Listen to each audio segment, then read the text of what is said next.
I'm standing here in a very prestigious neighborhood right above Nashville, Tennessee. Beautiful homes. I have been in a few of these, $2, $3, $4 million a piece, and some of them have a beautiful art gallery, art collection, and it reminds me of a story, a true story about a father and a son who lived together. And this father had millions of dollars worth of art in his home, Van Gogh and Monet, Picasso, and so often the father and the son would talk about these paintings. They would discuss what the painter was thinking when he painted this certain painting, and they would just have a great time together. Not long after the son was drafted into war. A few months after that, the father receives the report that no parent wants to hear. His son was shot and killed.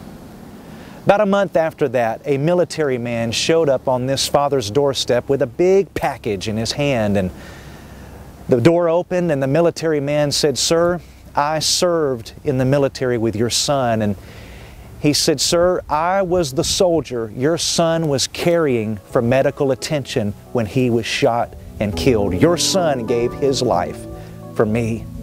And he said, "So often your son would talk to all the other guys about how you and he would sit and talk about the paintings and the art gallery that you have, and his face would light up as he talked about the fellowship he had with you." And he said, "Sir, I'm not a painter, but I made this for you." And as the father unwrapped this package, it was a painting of his son that this soldier had painted. And the father said, "Thank you.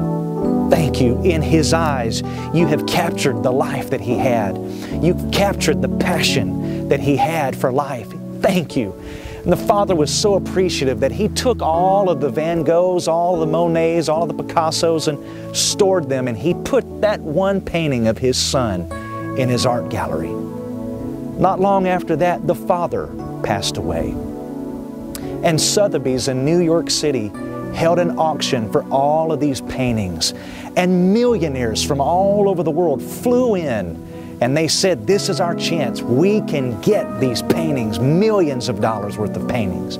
The auction started, and the auctioneer said, "The first item up for bid is this painting."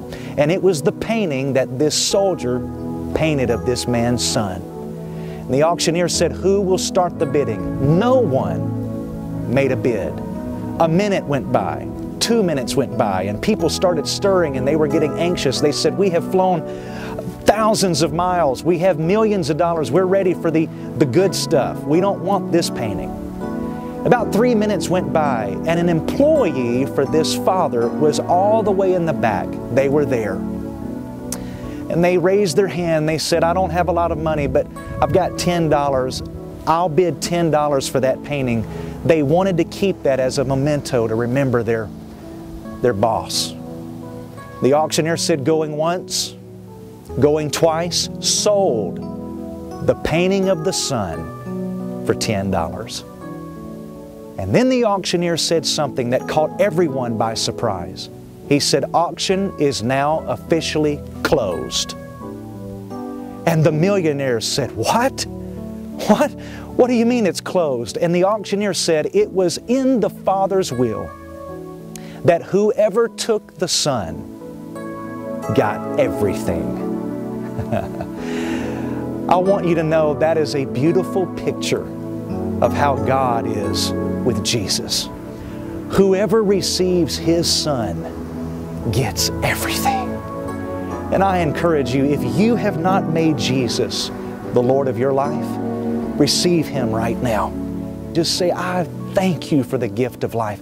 I receive what you did for me at the cross as the payment for my sin." As you do, you get everything heaven has. Life, healing, provision, everything the Father has, you get it when you receive His Son. I call you blessed.